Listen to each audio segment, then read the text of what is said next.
Bienvenido a nuestro podcast, Voz de Esperanza. De la Iglesia, Cristo la Senda.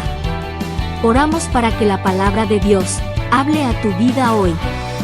Para saber más de nuestro ministerio visita www.iglesiacls.org.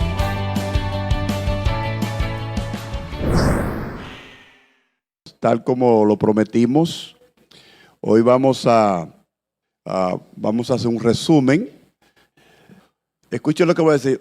Una de las maneras más fácil de hacer un resumen del libro de Apocalipsis y retener tanta información, una de las maneras, para mí, una de las maneras más efectivas, hay muchas formas de hacerlo, pero para mí, en mi experiencia, una de las maneras de uno hacer un resumen de Apocalipsis y retener información es viendo Apocalipsis como una gran película. ¿Ok?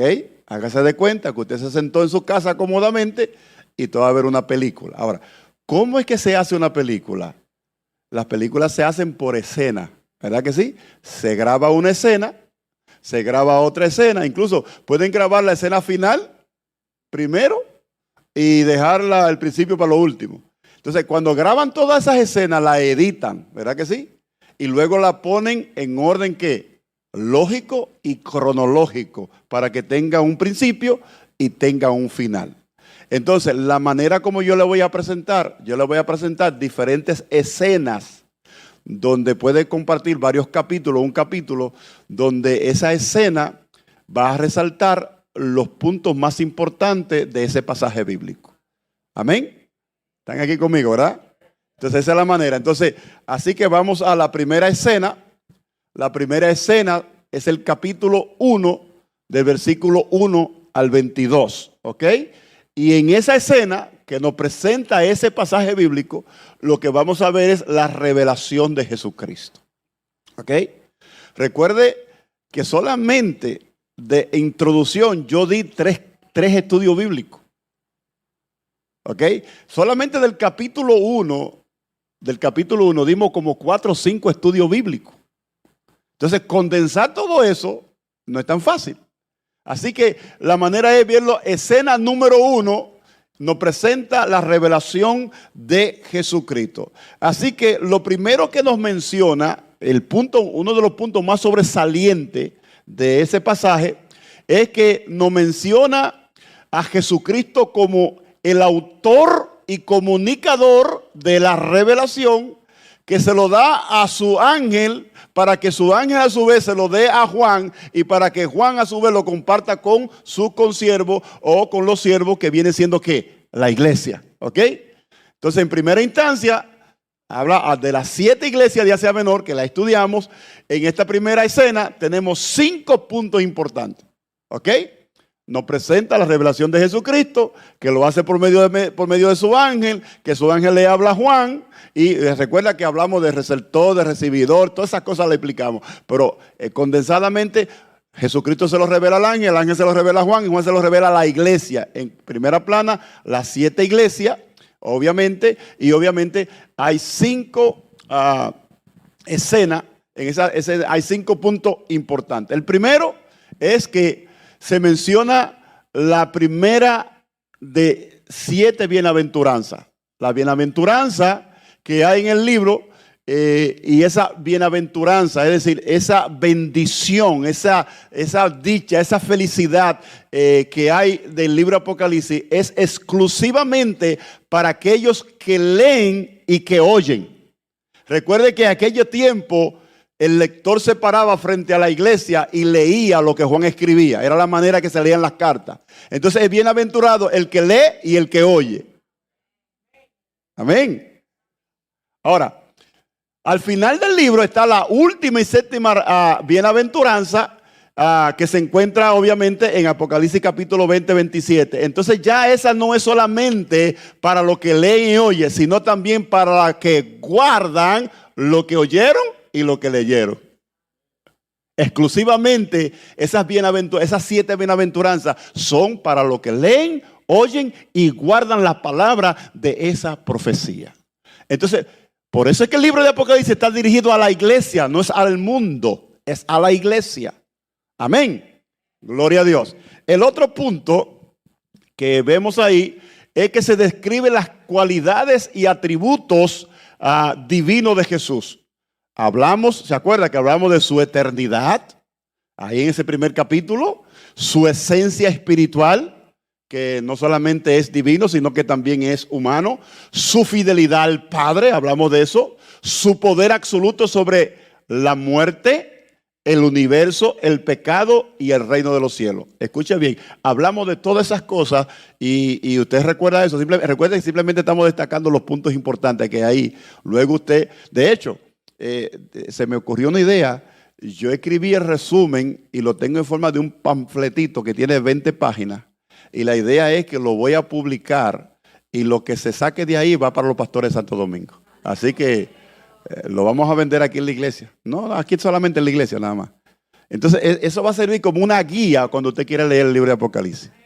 Porque ya tiene un resumen del capítulo, usted ya entiende el punto importante y ahí está. Y si hay algo que usted no entiende, me llama a mí que yo gratuitamente se lo explico.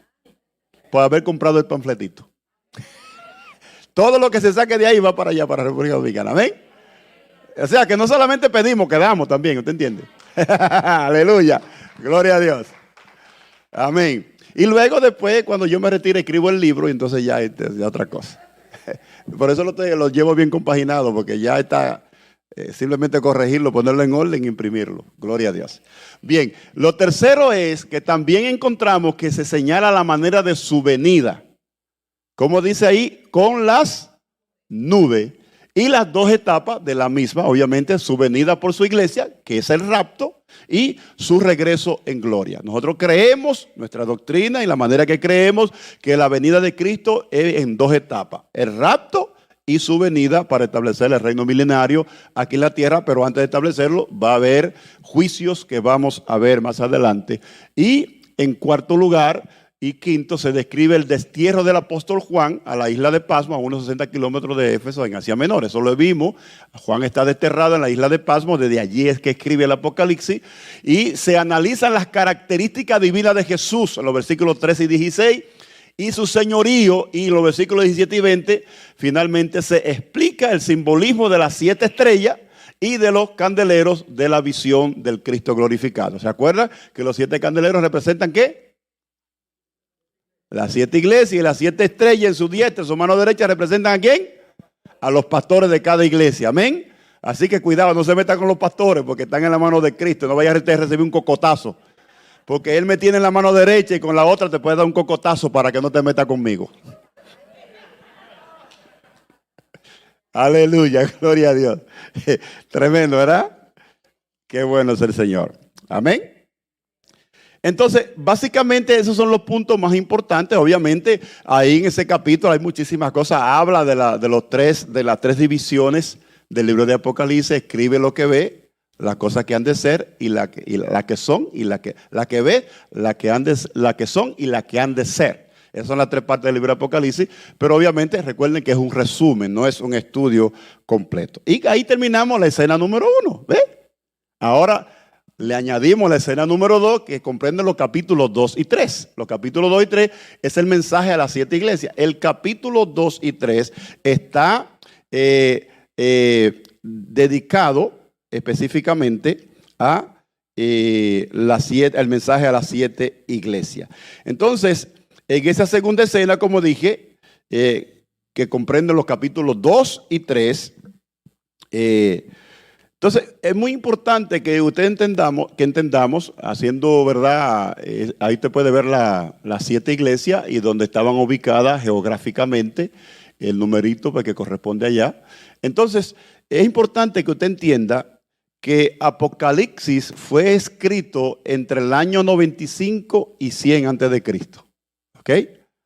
Y dicen los expertos que para ese tiempo ya habían más de 100 iglesia establecida autónoma, es decir, que se eran dirigidas por ella misma. ¿Ok? Había más de 100 iglesias. Entonces, de las cuales el apóstol Pablo plantó varias docenas. Y también otros apóstoles y líderes que también plantaron otras iglesias. O sea, para el año 95, 96 así, en cuando se escribió Apocalipsis, se estima que había más de 100 iglesias establecidas. Entonces, todas esas iglesias fueron congregaciones que existieron históricamente, que ocuparon un lugar geográfico, que impactaron comunidades, que impactaron ciudades, que impactaron gente. Fueron iglesias que no fueron ficticias, fueron que existieron físicamente y ahí está el lugar geográfico donde existieron. Ahora, y por lo tanto, cuando el mensaje es dirigido a las 7 iglesias, usted debe pensar entonces, ¿y las otras 100 y pico qué pasó? Bueno, lo que pasa es que Jesús escogió esas 7 iglesias como figura, como algo simbólico para representar los 7 periodos de la iglesia desde el día de Pentecostés hasta el día de rapto. Entonces, cada iglesia de esa tiene una característica que simboliza o representa a las iglesias de Jesucristo en las diferentes generaciones o en los diferentes periodos hasta el día que Él regrese o hasta el día de rapto. Amén. ¿Están ahí conmigo? Ahora, por lo tanto, amados hermanos, lo que Cristo dice a estas iglesias es relevante en todos los tiempos. O sea, no solamente fue para aquellos tiempos, por lo que debemos aplicar estos mensajes en 3 niveles o formas. Esos mensajes se pueden aplicar de esas 3 maneras. El mensaje se debe aplicar a cualquier iglesia local. ¿Por qué? Bueno, como la de Asia Menor, porque el mensaje comienza de la misma forma. Escribe al ángel de la iglesia en Éfeso. Escribe al ángel de la iglesia en Brandon. Escribe al ángel de la iglesia en Tampa. Escribe al ángel de la iglesia en Mulberry. Escribe al ángel de la iglesia en tal sitio. Entonces se debe de aplicar a la iglesia local y el mensaje se debe aplicar a la iglesia universal, porque dice, el que tiene oído, oiga lo que el Espíritu dice ¿a qué? A las iglesia, y se menciona 7 veces eso que está ahí en el libro de Apocalipsis, para que entienda que el mensaje no solamente se aplica a una iglesia local, sino que se aplica a la iglesia universal de Jesucristo. No a la iglesia universal de Brasil, que esa que dice pare de sufrir, esa no. El mensaje se debe aplicar a nivel personal o individual, porque dice el que venciere. No dice a la iglesia que venciere, sino el que venciere. Por lo tanto, cada uno de esos mensajes se aplica a nivel local, universal y individual. Amén. Gloria a Dios. Qué bueno que están aquí conmigo. ¿Verdad que sí? Muy bien. Entonces, hay 4 elementos comunes en los 7 mensajes. Para cada iglesia hay un saludo o presentación de Jesucristo, incluyendo un título, que son los mismos del capítulo 1.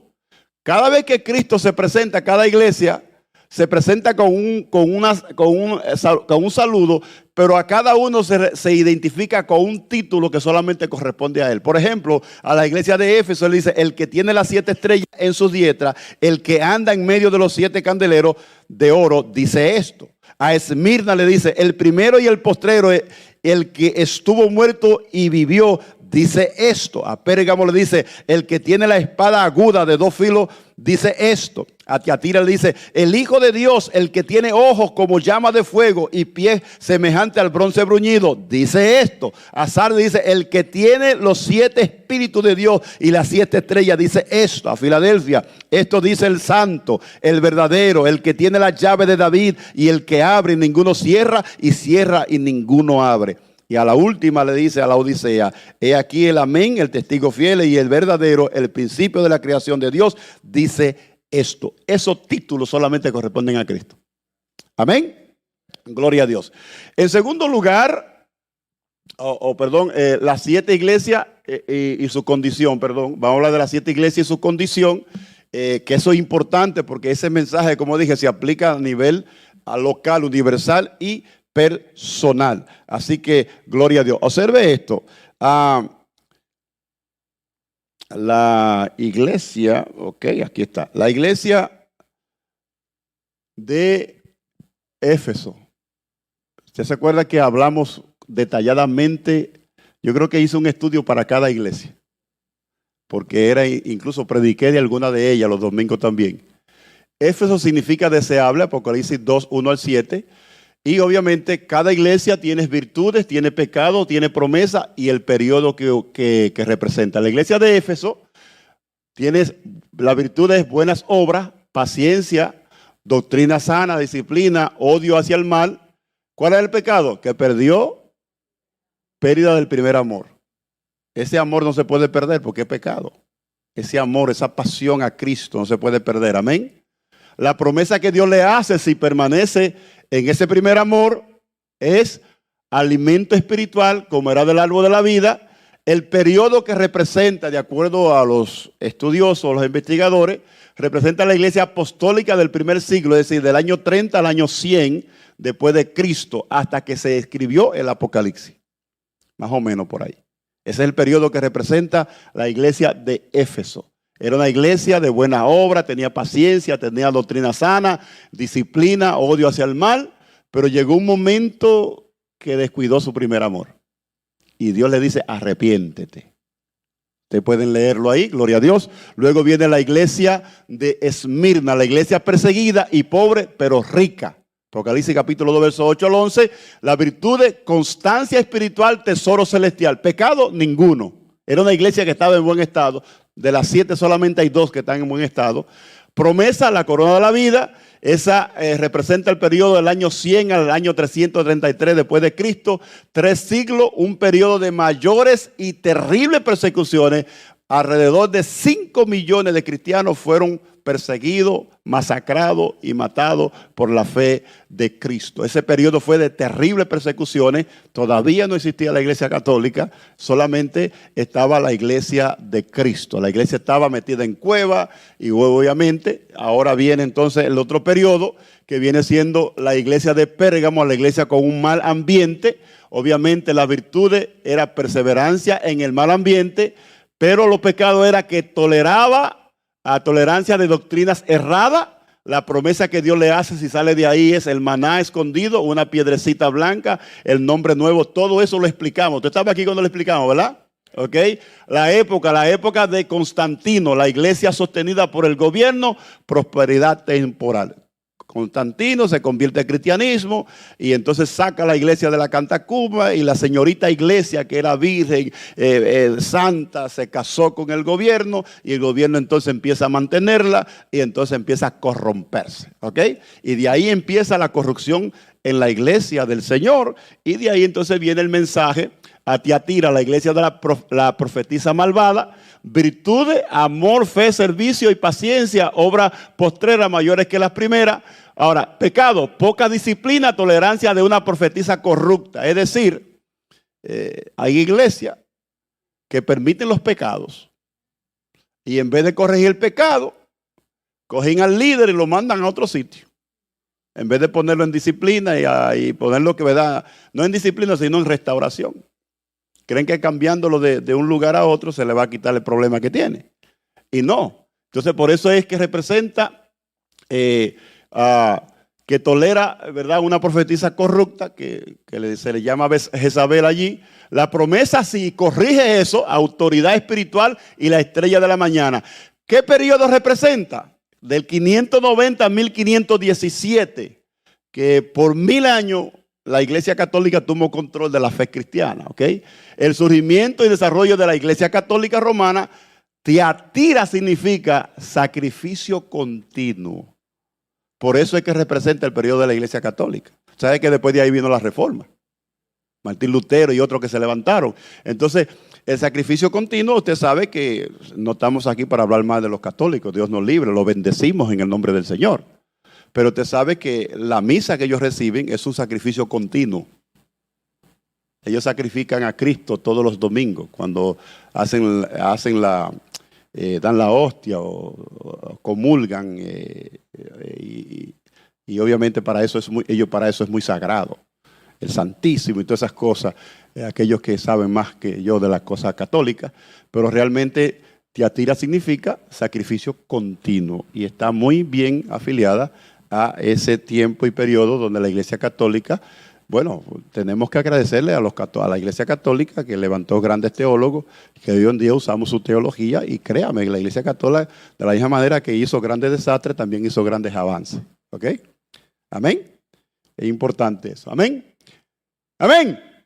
Sardi, la iglesia moribunda, virtudes ninguna. Oiga, no se le señala ninguna virtud a esa iglesia. O sea, porque hay iglesias que están en algunas áreas mal, pero en otras cosas también. Pues esta no. Ninguna. Solo algunos son alabados por su pureza. Solamente Cristo especifica que hay algunos hermanos allí que están puros, ¿verdad? Pecado, formalismo extremo, muerte espiritual, inactividad. Promesa, si sale de ahí, vestiduras blancas, no borrará su nombre y reconocimiento celestial. Oiga, qué cosa, ¿verdad? Porque tenemos un debate terrible con eso de que, y no borraré tu nombre del libro de la vida. Pero fíjese que específicamente se lo dice a una iglesia que está moribunda. Le dice, si tú te arreglas, no voy a borrar tu nombre, pero si no te arreglas, lo voy a borrar. Tan sencillo, te le doy la tecla, dice delete y desaparece. ¿Ok? El periodo que representa esa iglesia es la Edad Media, del año 1500 a 1800, iglesias que se crecen y luego declinan. Todavía, hoy en día, usted puede ver que hay muchas iglesias que duran un ministerio grandísimo, ¡pum! Y de momento caen.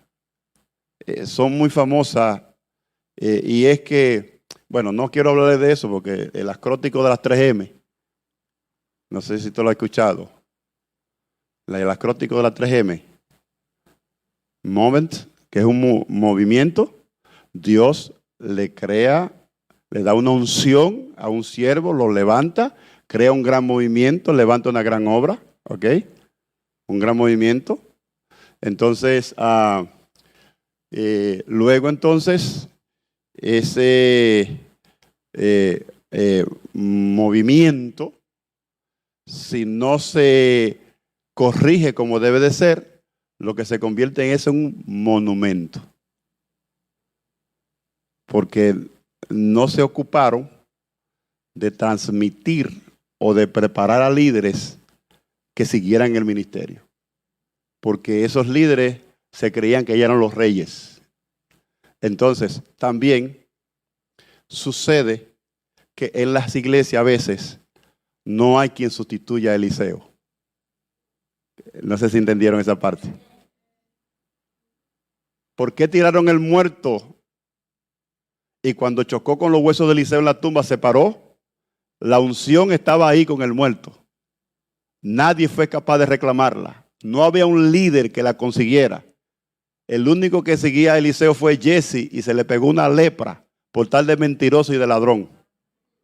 Y Dios no le iba a dar unción a un siervo así. Entonces, en ese tiempo no hubo un siervo capaz que fuera digno de tomar esa unción de Eliseo para seguir el ministerio. Y por eso a veces los ministerios se convierten en un monumento. ¿Están ahí conmigo? Aleluya. Por eso usted ve que yo a los niños de que lo veo, ese va a ser pastor, ese va a ser predicador. Y ya yo le digo a los señores, dime quién es que se va a quedar aquí cuando yo me vaya. Para abrazarlo desde ahora y prepararlo para que se levante, para que lleve esto a otro nivel. Que esto no se convierta en un monumento. Amén. Gloria a Dios. Llegaré yo a... Vamos a ver. Filadelfia, la iglesia que más me gusta es. La iglesia débil pero leal. Guardar, ¿cuál era la virtud? Guardaba la palabra y daba buen testimonio. Pecado, ninguno. Promesa, columna espiritual, una inscripción divina. Y ese representa el siglo XIX al XX, todas las iglesias verdaderamente espirituales. Es a la única iglesia, Apocalipsis capítulo 10, capítulo 3, verso 10, que se le dice, y yo te guardaré de la gran prueba que ha de venir al mundo entero.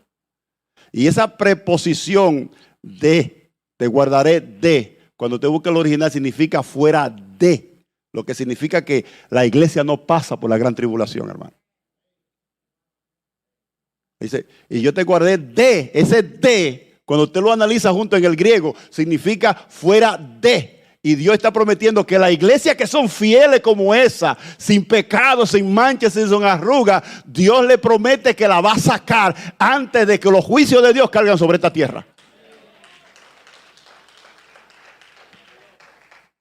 Nosotros creemos eso fielmente. Gloria a Dios. ¿Están aquí conmigo? Amén. Y la última iglesia que yo he predicado ya ahí también, la Odisea, la iglesia rica pero pobre. La iglesia de la Odisea era una iglesia rica. Ellos se daban por el pecho. Yo creía que estaban bien. Pero virtudes, ninguna. Pecado, tibieza, engreimiento. Se creían que no necesitaban a Dios porque todo lo tenían. Pobreza y ceguera espiritual. Promesa, si se arrepiente, dice. Recuerda que todo a Dios le dice, arrepiéntete. A la única que no se arrepiente es a Filadelfia porque no tiene que arrepentirse. Arrepiéntese. Entonces Dios le promete compañerismo y entronización divina. Ellos se creían que estaban entronados. Y Dios le dice, si se arrepiente, yo le voy a dar lo que es el verdadero trono. Amén. Y periodo, los últimos días, iglesia mundana y populares hoy en día. ¿Ok? Y de esa van a seguir ahora. Se lo digo. Una hermana me dice, pastor, yo no escucho a todo el mundo predicando. Gloria a Dios, hermana. Porque hay tanta basura en ese internet. Y tantas cosas que han introducido a la iglesia. Tiene que tener cuidado a quien usted escuche. Tiene que tener cuidado a quien usted ve. Yo me quedé con la boca abierta los otros días. Que me encontré ahí, creo que no sé si fue en YouTube, en Facebook, una pastora predicando. Y yo lo dije. Y ella usó una palabra que yo obviamente jamás la usaría aquí. Pero pues yo decirle la primera letra, usted va a saber lo que es. Y ella le decía a la congregación, ustedes no son una plasta de M, así mismo, para que las moscas vengan a estar encima de usted. Y cuando ella dijo la palabra M, con letras mayúsculas y grandes, ella dijo, lo dije, y volvió y lo dijo de nuevo. Y la iglesia, amén, ahora viene brincando. Y yo decía, Dios mío, ¿dónde llegamos? ¿Sabe lo que Dios va a hacer pronto? Que va a tener que aplicar el tiempo de Ananías y Zafira.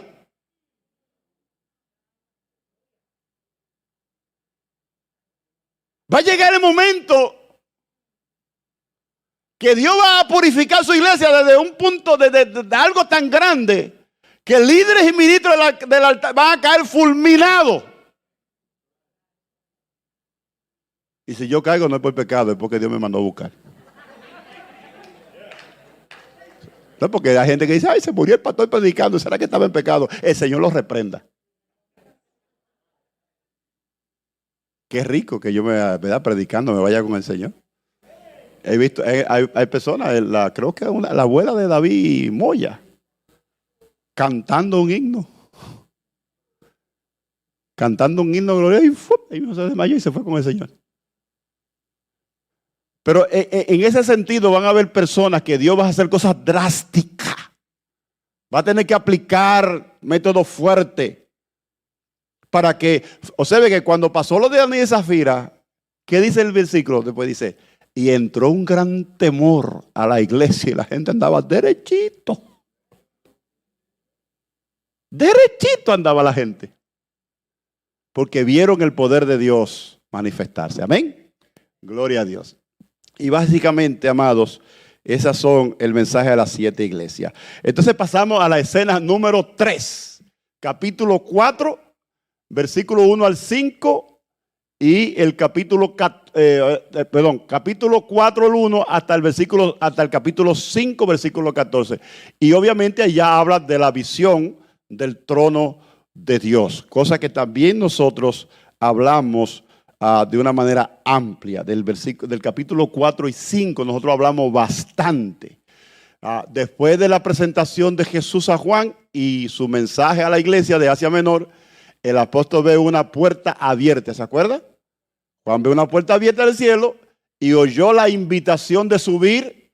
Y obviamente he explicado que ese símbolo es un tipo de arrebatamiento de la iglesia Luego Juan empieza a describir lo que ve. Después que pasan los mensajes, la historia de las iglesias que Dios se la presenta a Juan, entonces Dios le dice, Juan sube. Juan dice, y de momento estaba yo allá arriba en el cielo, en el Espíritu. Y obviamente, eso es por eso que yo digo que ahí inmediatamente Juan ve, empieza a describir entonces las cosas que pasan en el cielo y de ahí empiezan ¿qué? Los juicios. Entonces, como la iglesia no pasa por la gran tribulación, ese arrebatamiento de Juan es símbolo de la iglesia que se va ahí en ese capítulo 4 y lo voy a poner ahorita más adelante en una figura que tengo ahí. Ahora, lo primero que Juan ve es un trono establecido en el cielo y a uno sentado en el trono. ¿Se acuerda? Que ese es el Dios Todopoderoso sentado en el trono. Eso es lo primero que Juan ve. Le llama la atención y luego que ve el que está en el trono, empieza a describir todo lo que está alrededor de él. También vio a 24 ancianos rodeados en el trono, con 24 tronos, con corona de oro. Estos pueden representar ¿a quién? Representa a todos los redimidos, tantos a los judíos de los 12 tribus como los 12 apóstolos que representan a los dos pueblos judíos y gentiles.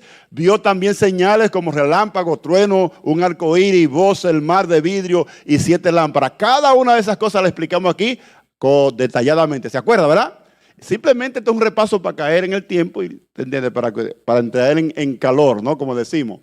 Juan ve a los 4 seres vivientes y los 24 ancianos, que esto es una parte importante, que desarrollan varios actos en unidad. En el cielo hay unidad. Por eso Jesús decía, Padre, que ellos sean uno como tú y yo somos uno. El cristianismo se trata de unidad. Podemos pensar diferente, pero en Cristo estamos unidos, somos uno solo. Amén. Entonces aquí estos 24 ancianos junto a los 4 seres vivientes hacen muchos actos en unidad. Adoran y alaban a Dios y al Cordero. E inmediatamente Juan ve en la mano derecha del que está sentado, ¿qué? Del trono, ve un rollo escrito por dentro y por fuera, sellado con 7 sellos. ¿Se acuerda de eso, verdad? Luego entonces, en el punto 5, este rollo, de acuerdo a lo que saben, parece ser, aparte de los juicios que están ahí, parece ser el título de propiedad del universo entero que solamente corresponde a Jesucristo. Hebreo capítulo 1, del 1 al 3 dice que por Él y para Él fueron creadas todas las cosas, por Él. Amén. Gloria a Dios, y para Él. Entonces, así es como Juan oye que se anuncia a uno como el león de la tribu de los Judá. La raíz de David, pero cuando, usted sabe ese escenario, eso es maravilloso, porque dice que se buscó en el cielo, en la tierra, en el mar, a ver quién era digno de tomar el rollo de la mano derecha del que estaba sentado dentro, dice, y no se encontró a nadie. Y Juan empezó a llorar, y lloró, porque Juan dice, ahora sí, ahora no vamos, la iglesia no va a ser arrebatada, nada de esto va a pasar si no aparece nadie. Y uno le dice, no, tranquilo, no llore, el león de la tribu de Judá ha vencido. Amén. Y cuando le dicen el león de la tribu de Judá, él sabía que estaban hablando de Cristo. Y cuando lo miró, entonces ahí fue que se sorprendió más, porque entonces en vez de ver un león, lo que vio fue un cordero. Wow. La canción de inglés dice que como un león feroz como nadie. ¿Ah? Y lo que está diciendo Juan es ahí es que para que Cristo sea un león para ti, primero tienes que aceptarlo como cordero. ¿Ah? Como cordero es que nos da la salvación. Como cordero fue que Él se fue a la cruz por ti y por mí. Entonces, cuando viró, era un cordero como inmolado. Alabado sea Dios. Y cuando el cordero tomó el rollo, se escuchó un cántico nuevo entonado por los 24 ancianos y los 4 seres vivientes. Capítulo 5, de 9 al 10. El capítulo 4 y 5 trata, el 4 se enfoca en la adoración al Padre y el capítulo 5 se enfoca en la adoración al Padre y al Cordero. Entonces, ahí es donde vemos, como decimos, no importa lo que usted pueda describir de los 4 seres vivientes, de los 24 ancianos, de todos los ángeles del trono, no importa que usted le busque la respuesta tremenda, que usted pueda identificar quiénes son, olvídese de eso, usted no le va a dar un premio por eso. Ahora, usted va a recibir gloria si usted aprende a adorar como ellos adoran en el cielo. Amén. Gloria a Dios. Mire para allá, ya estamos, mire, en la escena número 4. Capítulo 6, 1 hasta el 17. Y ahí hablamos de los primeros 6 sellos. De los primeros 6 sellos, ahí hablamos, obviamente, y eso es importante porque en esa escena, amados hermanos, se ve la apertura de los sellos del rollo, con lo cual comienza la secuencia de 3 series de juicios apocalípticos. Los sellos, se abren los sellos, los juicios de los sellos, los juicios de la trompeta y los juicios de las copas. Todo esto está previsto para que se realice durante los 7 años que algunos identifican como la 70ª o 70 semana de Daniel, entre el rapto y la iglesia, entre el rapto de la iglesia y la manifestación gloriosa de Jesús. Escuche bien, muy importante para que nadie le venda gato por liebre. Es muy importante que usted entienda aquí lo que significa las 70 semanas de Daniel. O sea, no de las 70 semanas, la semana número 70. Ya transcurrieron 69 semanas. Recuerde que la semana aquí se representan 7 años. Una semana es 7 años, ¿ok? Y de esa manera es que se debe de interpretar. No sé si usted se acuerda de este cuadro que yo le presenté. ¿Ok? ¿Se acuerda? Muy importante. Usted puede ver aquí 7 semanas más 62 semanas son 69 semanas. En la historia la estamos dividiendo en 3. Las 69 semanas. Aquí hay ¿sabe que en el libro de Apocalipsis hay 2 paréntesis que paran las cosas? Entonces, se cumplió las 69 semanas y falta por cumplirse la semana número 70, que son 7 años. Entonces, entre lo que se cumple la semana 70, de las 69 a las 70, Dios ha hecho un periodo, que es el tiempo de los gentiles, periodo de la gracia y de la iglesia. ¿Dónde estamos? ¿En qué periodo estamos? Estamos aquí, hermano. ¿Ok? Y el último periodo es las 70 semanas de Daniel. Ahora, observe esto. Las 70 semanas de Daniel comienzan aproximadamente en el año 457 a.C. con Esdras, cuando comenzó a reedificar los muros de Jerusalén. Ahí empezó, ¿ok? Luego viene Malaquía con las profecías. Entonces aquí, escuche bien, aquí se termina la semana 69. ¿Con quién? Cuando Cristo nació, creció, predicó y luego ¿qué? Fue sacrificado, murió aquí. Ahí se cumplieron las 69 semanas y ahí entonces viene el periodo de ¿qué? De la gracia. Estamos viviendo en el tiempo de la gracia ahora en este periodo. Luego de ese periodo ahí, después que Cristo fue crucificado en el año 70 después de Cristo, se cumplió la profecía que él dijo que el templo en Jerusalén iba a ser destruido por el general Tito. Entonces, luego lo que falta ahora es este periodo. Este periodo, las 70 semanas de Daniel va a iniciar, esa última 7 años va a iniciar con el rapto de la iglesia, que usted lo puede ver ahí en Mateo 24, 40, 41, 1 Corintios y 1 Tesalonicenses, lo puede ver. Se va a la iglesia y ahí con el arrebatamiento empieza esa última semana de 7 años. Ahora, esa semana de 7 años está dividida en 2. Está dividida en la tribulación y la gran tribulación. ¿Ok? Entonces, después que pasa ese periodo de la gran tribulación, es que entonces se termina el último año aquí y Cristo regresa para establecer su reino milenial aquí en la tierra y regresa con nosotros. La iglesia se va aquí en el primer momento. ¡Fup! Estamos celebrando la boda del Cordero por 7 años y en ese último año Cristo regresa con nosotros para reinar aquí con él en la tierra. Amén. Dele gloria a Dios por eso, amado. Aleluya. Esa figura ahí está bien clarita, bien sencilla. Ustedes buscan algunas en internet y están bien complicadas, le meten tanta información que usted no sabe ni para dónde coger. Pero las cosas del Señor tienen que ser simples. Yo lo hago lo más simple posible, que cualquiera lo pueda entender. Yo creo que si yo llamo a cualquiera de ustedes lo puede hacer, aquí lo puede explicar de una vez. Amén. ¿Verdad, hermana Flor, que sí? Claro que sí. No me diga que no, hermana. No me haga quedar mal. Por lo menos lo intenta, ¿verdad? Lo intenta, ¿verdad? Gloria a Dios. Ahora, hablando de los sellos, el primer sello, usted sabe que el primer sello da lugar a la salida del primer jinete del caballo blanco. Y hemos explicado, yo conozco a una persona que lleva como 40 años en el Evangelio. Y lleva 40 años creyendo que ese era Jesucristo. Y yo le dije, no, a mí siempre me ha enseñado que ese es Cristo. No, yo te voy a demostrar que no es Jesucristo. Y empecé a explicarle y dice, wow, ¿verdad? No, ese es el anticristo. Ese es el primer jinete que sale, un caballo blanco, Sí, dice que se le dio una corona para vencer, pero observe que una de las características que dice que el arco que tiene no tiene flecha, no está armado. El hombre viene en son de paz.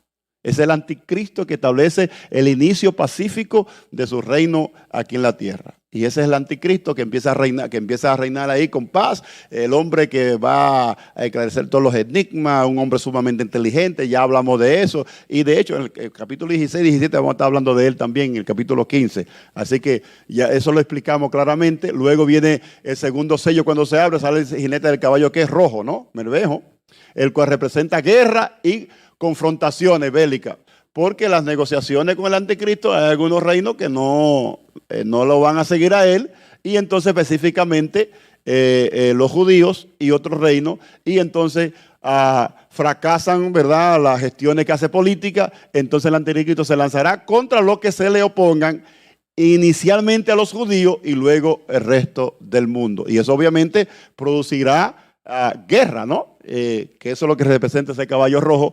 Y el tercer sello, sale el jinete del caballo negro, que trae las calamidades propias de la guerra. La economía será afectada como nunca jamás y habrá hambre como nunca jamás. Dele gloria a Dios que usted está comiendo bien, y cuando venga el anticristo nosotros no vamos a estar aquí. Esa hambruna usted no la va a pasar. Amén. Dele gloria a Dios. Vamos a tener abundancia en la mesa de Cristo, celebrando allá los 7 años de victoria. Amén. Gloria a Dios. Por eso el caballo negro, usted ve aquí, esta balanza representa la economía. La economía se afecta grandemente en ese tiempo. Y esas son cosas que vienen enseguida. Luego entonces, el jinete 4, el caballo amarillo, que simboliza mortandad por causa de la espada. Va a haber mortandad, mire por qué. Pues mire por todas las causas: la espada, hambre, enfermedades, peste, epidemia y fiera. Y yo le demostré a ustedes que la fiera más peligrosa del campo, ¿sabe cuál es? ¿Se acuerdan? ¿No se acuerdan? La rata. Por las enfermedades que transmite, va a haber los animales que van a hacer en ese tiempo cosas estragos de la plaga. El 25%, una cuarta parte de la población mundial va a morir por espada, hambre, enfermedades, peste, epidemia y fiera. Quiere decir que si en ese momento hay 8.000 millones de habitantes, 2.000 millones de personas van a morir, reduciéndose la población mundial a 6.000 millones. Ahora, eso va a empeorar las situaciones, porque ¿sabes lo que son 2.000 millones de personas muertas aquí en el planeta Tierra? La peste que va a haber. No va a haber abasto, no va a haber funeraria que puedan enterrar. Imagínense aquí con la epidemia esta que estamos ahora mismo, por allá por aquellos países lo arrumbaban. Y eso no era nada. Aquí estamos hablando de 2.000 millones de personas que van a morir. Y yo les digo esto es para que ustedes tengan el valor y se lo digan a los familiares que son inconversos, a los que ellos se van a enfrentar si no aceptan a Cristo. Amén.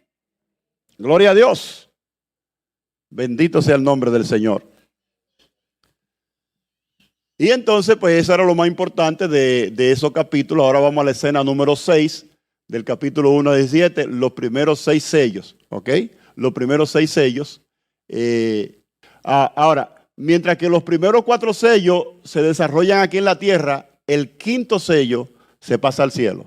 ¿Se acuerda? Que hablamos de las almas que estaban debajo del altar, que le estaban pidiendo al Señor, ¿cuándo vas a vengar? Y dice, no, tómate un tiempito más, quieren quedarse ahí, descansen y en el tiempo hasta que se cumpla el número, ¿verdad? De los mártires en la tierra, son los que durante la tribulación fueron asesinados en la tierra por causa de Cristo, ¿no? Y todos esos mártires están ahí debajo del altar, esperando a su consiervo. Obviamente eso se completa en el capítulo 6, versículo 9 al 11, de esa gran multitud que sale de ahí, y con esa gran multitud se completa el número de los mártires para que entonces Cristo regrese a vengar la sangre de esos mártires que murieron por causa de Cristo. Mártir es que da su vida por causa de la fe, ¿ok? Que no negaron a Cristo, prefirieron morir antes de negarlo. Y todos esos mártires están allí debajo del altar esperando, ¿verdad? Parece que todavía no han recibido el cuerpo glorificado, porque observe esto, eso da evidencia de que todavía no han sido con cuerpo glorificado, porque cuando tengamos cuerpo glorificado nosotros no vamos a estar pidiendo venganza, todo va a ser felicidad y gozo en el cielo, amén. Entonces, por eso es que dice que los muertos en Cristo resucitarán primero, es decir, esos que murieron. Entonces, cuando suene la final trompeta, ellos serán transformados en un abrir y cerrar de ojos nosotros y ellos resucitarán con cuerpo glorificado. Y ya ahí no vamos a estar quejándonos ni nada. Amén. Amén. Aleluya. Ahora sí. Entonces, el sexto sello trajo catástrofe. Cuando se habló del sexto sello, ya hablamos del cuarto, del primero, tercero y cuarto, el quinto y el sexto sello. Trae una catástrofe cósmica, como un terremoto mundial. Hablamos de eso, ¿verdad? ¿Se acuerda? Que un terremoto mundial, que no es que hubo un terremoto en México y unos cuantos países sufrieron el tsunami. No, este es que todo el planeta Tierra se va a sacudir en un solo momento. Nunca en la historia ha visto un terremoto que se sienta a nivel mundial. Todas las naciones, todos los países, donde quiera, no importa que usted sea de lo más último, usted va a sentir ese terremoto. Digo usted no, porque no vamos a estar aquí, amén. Y obviamente, pues, va a haber catástrofe cósmica también. Entonces dice que causará mucho pánico en la tierra. Tanto va a ser el pánico en la tierra. Oiga eso. Que la gente le va a decir a las peñas que le caigan encima y lo mate. Oiga hasta donde llega el pecado a embrutecer tanto a la gente que en vez de arrepentirse y pedirle perdón a Dios, lo que dice, peña, tírateme encima. Escucha, hay personas que son tan tercas hoy en día que tú le prediques el evangelio y te dice, si te mueres te vas para el infierno, y te dicen que me vaya para el infierno, y al otro día me dicen muerto y se van para el infierno. Y ellos van a ver que esas cosas que van a suceder no son hechas ni por el anticristo ni por el falso profeta,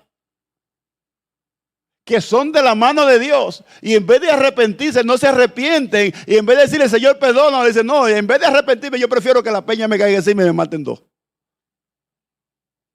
Van a estar tan envenenados por la doctrina del falso profeta y el anticristo, que eso es lo que le va a esperar. Amén. ¿Por dónde vamos? Ya estamos llegando. Gloria a Dios. En la escena número 5, capítulo 7, del versículo 1 hasta el capítulo 8, versículo 6, habla de los 144,000, la gran multitud y el séptimo sello, que es lo que hablamos ahorita. Gloria a Dios. Y obviamente, pues, eso es importante que también usted lo entienda.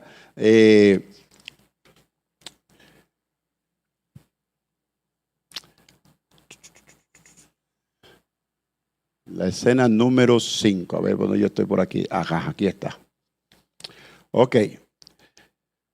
Entre el sexto y el séptimo sello hay un paréntesis. ¿Se acuerda que hablamos de ese paréntesis? ¿Se acuerda que usted habló de un paréntesis que hay ahí entre el sexto y séptimo sello? Hay un paréntesis en el cual Juan ve dos visiones de gran significado. Lo primero es que el proceso de sellar a los 144,000, ¿se acuerda que hablamos de eso? En el capítulo 7, versos 1 al 4, para sellar a estos israelitas, 4 ángeles son enviados para detener los 4 vientos que hay en la tierra. ¿Se acuerda que hablamos de eso? Y presenté los 4 ángeles ahí. Y obviamente, pues, es un acto bien poderoso de parte de Dios. A detener los juicios de la tierra. Luego aparece otro ángel poderoso con el sello de Dios para marcar con el sello a los 12,000 de cada tribu. Estos son los que van a predicar durante la gran tribulación. ¿Se acuerda que aplicamos esos 144,000? No son 144,000 testigos de Jehová, no son 144,000 sacerdotes, son 144,000 judíos, 12,000 de cada tribu. Posiblemente sí puede haber que haya un sacerdote, puede ser que haya un testigo de Jehová y unos cuantos evangélicos. Yo no sé. Lo importante es que son salvos y que son escogidos por Dios y que son marcados, y que yo le estoy pidiendo al Señor que yo no sea de uno de ellos, porque no vaya a ser yo ahorita que tenga descendencia judía. Y que Dios me diga, no, tú te tienes que quedar aquí para que predique el evangelio. No, yo me quiero ir en el primer vuelo, hermano.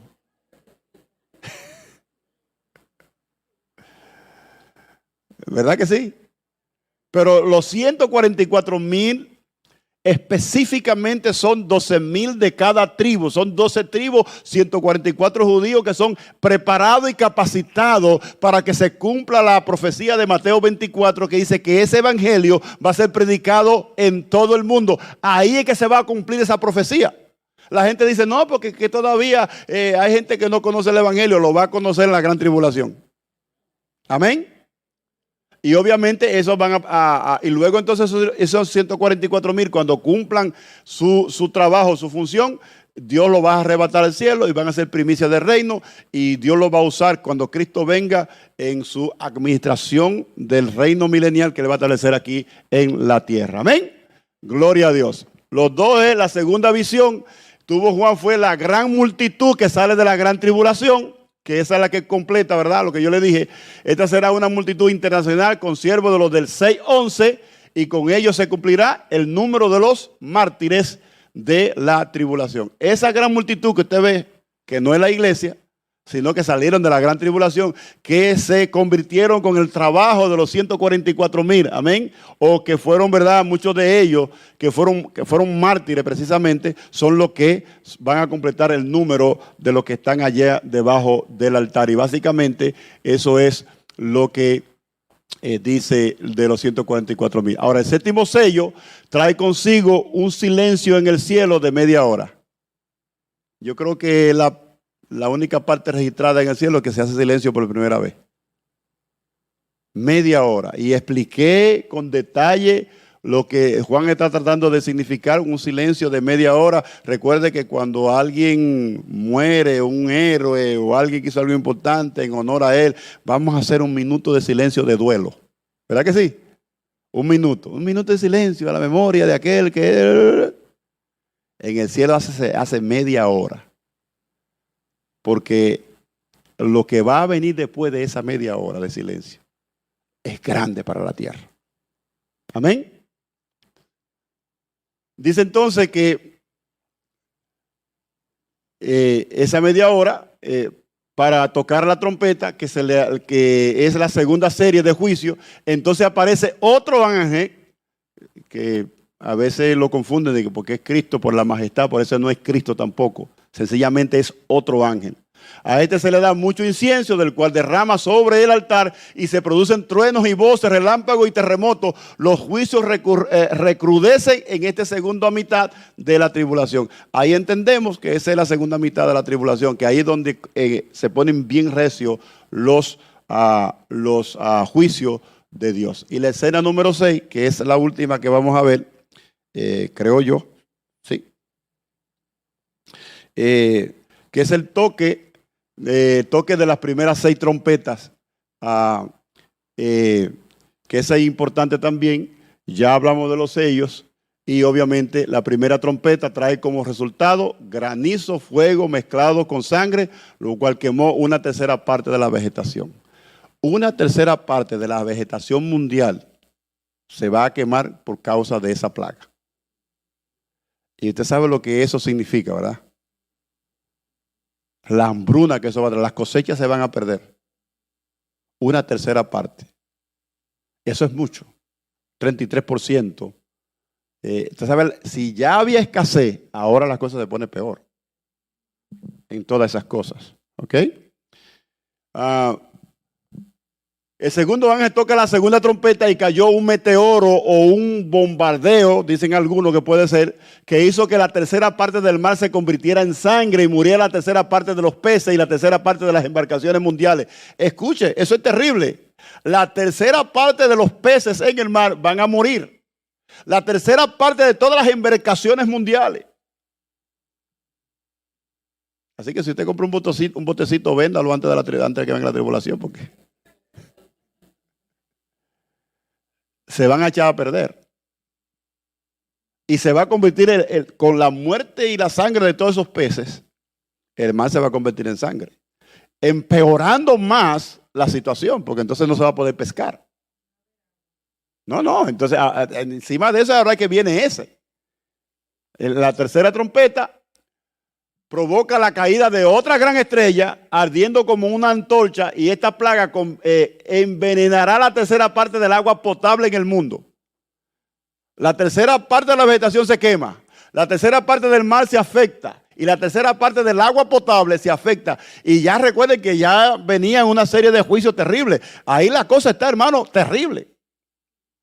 Va a ser desesperante la vida en la tierra en ese momento. Y esos fueron los que se quedaron. Recuerde también que esos 7 años que la Biblia habla, la angustia de Jacob, es donde Dios va a tratar más directamente con el pueblo de Israel. ¿Ok? Eso es muy importante. Rapidito, la cuarta trompeta trae como resultado lo que se afectarán los astros, una tercera parte del sol, la luna y las estrellas dejarán de alumbrar. Va a pasar algo cósmico. Imagínese usted que la luna se mueve un poquito y le sube un poquito y le sale aquí en la tierra. Porque tanto la marea y todas esas cosas se dejan reír por la luna, ¿se acuerda, verdad? Usted sabe, usted cogió clase de eso. Entonces, el sol, la luna y todas esas cosas, una tercera parte no va a dar su luz, o sea que va a haber oscuridad. Posiblemente en ese tiempo los días no van a ser de 24 horas, quizás sean de 8 horas. El sol nada más de 8 horas o 9 horas y desde una vez oscuridad. Haciendo la cosa peor. Y el terremoto que va a suceder mundial va a destrozar todas las plantas de energía eléctrica, va a haber oscuridad, no va a haber internet. Los teléfonos celulares, el iPhone y el iPad no te vas a servir. Van a hacer montañas de ellos para quemarlos porque no sirven. Los satélites, posiblemente esas estrellas que son satélites que van a caer del cielo, no se sabe exactamente, pero puede ser. Dios va a acabar con todo eso para que la gente se aprenda y se humille y trate de buscarlo a Él. Amén. Ay, Dios mío.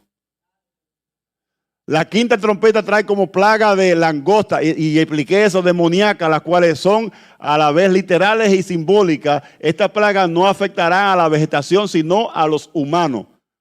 ¿Ok?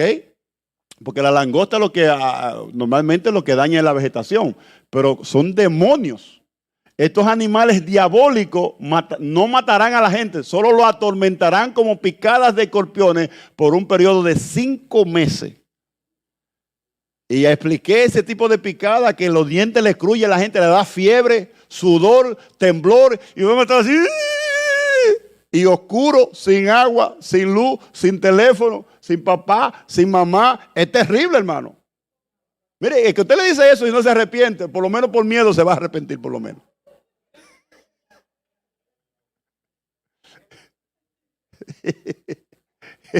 Gloria a Dios. La sexta trompeta es literal y simbólica. Una vez una voz celestial le ordena al sexto ángel que desate a los 4 ángeles que están atados junto al río Éufrates. Estos dirán, esos 4 ángeles son 4 demonios. 4 demonios fuertes que van a dirigir a 200 millones de jinetes que matarán a la tercera parte, 36% de los humanos, lo cual equivale también a unos 2.000 millones de personas. Quiere decir que ahora si eran 8.000 se reduce a 4.000 millones la población mundial. Y eso es mucho menos, porque no se está contando los que murieron en la guerra del segundo sello y los que murieron por la hambre, por la guerra en los primeros 4 sellos. Murieron millones de personas. Quiere decir que es probable que en ese tiempo la población mundial quede como 2.000 millones de personas nada más. Y toda esa gente, y tampoco estamos contando a la multitud que se fue con Cristo, que eso también baja el número. O sea, si usted hace un análisis de eso, va a ver que la población se va a reducir bien poquito. Bien poquito. Porque de todas maneras no va a haber alimento para alimentar tantas personas. Entonces dice que al final del capítulo 9, versículos 20 y 21, dice que aún así los hombres no se arrepintieron, siguieron en su idolatría, en su hechicería, adorando las imágenes, siguiendo al anticristo, al falso profeta, ni aún así se arrepintieron. Alabado sea Dios. Escena número 7, capítulo 10, 11 y 9. Yo creo que lo dejamos ahí porque son las 9. Amén. Y nos quedamos ahí en el capítulo, la escena número 7. Amén. Deja apuntarla aquí, que nos quedamos en la 7, para después no empezar en la 8. Amén. Ok.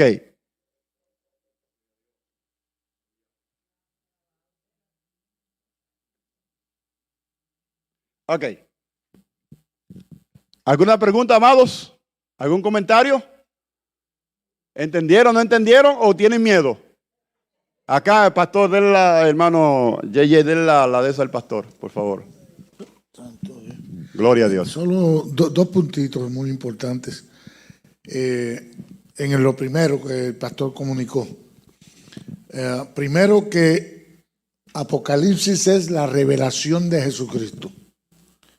No es la revelación del anticristo, no es la revelación de los monstruos, no es la revelación de aquello. Es la revelación de Jesucristo. Ni de vuelta al mercado tampoco. Ni de vuelta al mercado tampoco. Así que nuestro interés debe estar puesto en qué nos dice Apocalipsis acerca de Jesucristo. Lo demás no nos incumbe porque no vamos a estar aquí. Exacto. No vamos a estar aquí. Y lo segundo, que como muy bien dijo el pastor,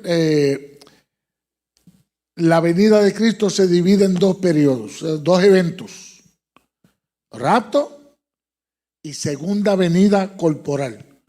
La primera vez que Cristo vino a la tierra, vino corporalmente a Belén y a todo el territorio de Judea y todo aquello por allí. Pero vino en forma corporal. Y cuando ascendió al cielo, los discípulos se quedaron mirando y unos ángeles dijeron: varones galileos, ¿qué estáis mirando al cielo? Ese mismo Jesús que subió a los cielos, así mismo vendrá otra vez. Amén. Hay una segunda venida de Cristo que no tiene nada que ver con el rapto. El rapto no es la venida de Cristo, el rapto es la partida de la iglesia. El rapto es el encuentro de la iglesia con Cristo Jesús, que se efectuará en los aires. O sea, Jesús no desciende a la tierra, Él nos llama a su presencia. Por eso dice Pablo que Él dará voz de mando como trompeta, diciendo: sube acá. Amén. Pero en la segunda venida, Cristo retorna corporalmente a la tierra una vez más. Dice la palabra que Él pondrá sus pies sobre el monte y ese monte se abrirá en un gran valle por el mismo medio. Y se creará un gran valle donde allí van a suceder. Para la guerra del Armagedón, sí. Amén. Así que si mezclamos uno con la otra, el resultado será confusión. Y por eso es que hay mucha gente confundida con Mateo 24 y con todo. Y toman Mateo 24 y se lo aplican al rapto. No. Y ahí se enreda la cosa. Pues Mateo 24 no tiene nada que ver con el rapto. Sí. Mateo 24 trata de prácticamente lo que Jesús hará en su segunda venida. Sí. El rapto, es más, cuando Jesús habló de Mateo 24, los discípulos ni sabían que había rapto. No. Luego en el capítulo 25, cuando Jesús habla de las 10 vírgenes, entonces Jesús introduce la doctrina de rapto, pero muy leve. Pablo luego, por el Espíritu, entonces trae claramente y detalladamente la doctrina del arrebatamiento de la iglesia que conocemos como rapto. ¿Amén? Pero si mezclamos una con la otra, nos confundimos y el resultado será error. Sí. Hay personas, cristianos, que hablan de una venida secreta de Cristo. Cristo no viene secretamente. Él dice que nos va a recibir en las nubes. Ahora, cuando Él venga por segunda vez, dice que todo ojo le va a ver. Y explicamos eso de que todo ojo le va a ver. O sea, la gente dice, no, que por satélite, por televisión. Claro, si Él le da la gana usarlo, pero yo no creo que Él necesite satélite, Él es Dios. Él se pondrá en una posición en el cielo y ese cielo va a estar más claro ese día que nunca y todo el mundo lo va a ver. Amén. Sí, hermana, ya. Gracias, pastor. Nosotros creemos en el rapto, que es un evento separado de la segunda venida de Cristo. ¿Okay? Pastor, ¿el Espíritu Santo está con los 144,000? Claro. Porque hay doctrinas que indican que el Espíritu Santo se va de la tierra. Y digo, pero ven acá, ¿cómo es que va a haber conversiones y los 144? En realidad, el Espíritu Santo siempre va a estar aquí en la tierra, ¿right? Muy bien, hermana. Sí, mire, hay personas que dicen que cuando el rapto venga, el Espíritu Santo se va. Yo respeto el que cree que dice que se va, pero yo creo que el Espíritu Santo se sigue quedando. Porque el ministerio de los dos testigos, el Espíritu Santo va a estar con ellos. el ministerio de los 144, el Espíritu Santo va a estar con ellos. Ahora, que cuando la iglesia se vaya, ya el Espíritu Santo no va a seguir obrando de la misma manera que trabajaba, porque la iglesia ya no está. La evidencia de que el Espíritu Santo va a seguir en la tierra es Génesis capítulo 1, que dice que la tierra estaba desordenada y vacía. No había hombre, no había iglesia, no había nadie. Dice, y el Espíritu Santo se movía sobre esa desorden, esperando el comando del Padre para empezar a organizar todas las cosas. Entonces, si el Espíritu Santo estaba en ese caos, también estará en el caos de la gran tribulación, pero ya la función no es a nivel de la iglesia, sino ya en ministerio tal como en el Antiguo Testamento, que venía sobre David, un ministerio particular, o venía sobre un rey o sobre un sacerdote. De esa manera estará en la gran tribulación solamente sobre algunos ministerios en particulares que Dios necesita que estén aquí para que se complete la obra de Él. Pero el Espíritu Santo para mí nunca abandonará lo que Dios ha creado. Porque Él es el agente, el poder de Dios, que Dios dice y Él obra. Amén. Así que, hermana, estamos en lo cierto. Otra pregunta. Comentario. Acá, sierva. Gloria a Dios. Recuerde que mañana estamos aquí a las 5:30. Si quieren nos quedamos ya. Gloria a Dios. Terminamos con la pregunta de la hermana. Amén. Sí. Sí, pastor, yo lo que tengo es una pequeña inquietud, Sí. porque como usted estaba explicando que van a haber muchas muertes, aquí estoy un poco confundida, porque dicen aquellos días los hombres buscarán la muerte, pero no la hallarán, y ansiarán morir, pero la muerte huirá de ellos. Por 5 meses nada más, hermana, va a suceder eso. Sí, por 5 meses. Ese es el tiempo de las langostas, que ellos van a decir, van a buscar, mire, la gente se va a tirar de los edificios de 20 pies o de 50 pies y va a caer de barata y no se muere. Porque no va a haber muerte. Eso es lo más terrible que va a haber. Porque hay gente que dice, ya, yo voy a acabar con el sufrimiento. ¿Verdad que sí? Pero eso es por 6 meses, por 5 meses nada más, hermana. Sí, por 5 meses nada más es que va a suceder eso. Dios va a quitar la muerte. Le va a dar vacaciones por primera vez a la muerte. La vacación, esa es la 5 meses de vacaciones se va a la muerte. Luego la llaman al final y si la muerte entregó sus muertos y la personifican ahí. Al final allá en el capítulo 20 por allá, que lo vamos a ver eso. Si quieres contarnos cómo la palabra de Dios ha bendecido tu vida, o quieres saber más de nuestro ministerio, búscanos en la web www.iglesiacls.org. Que Dios te bendiga.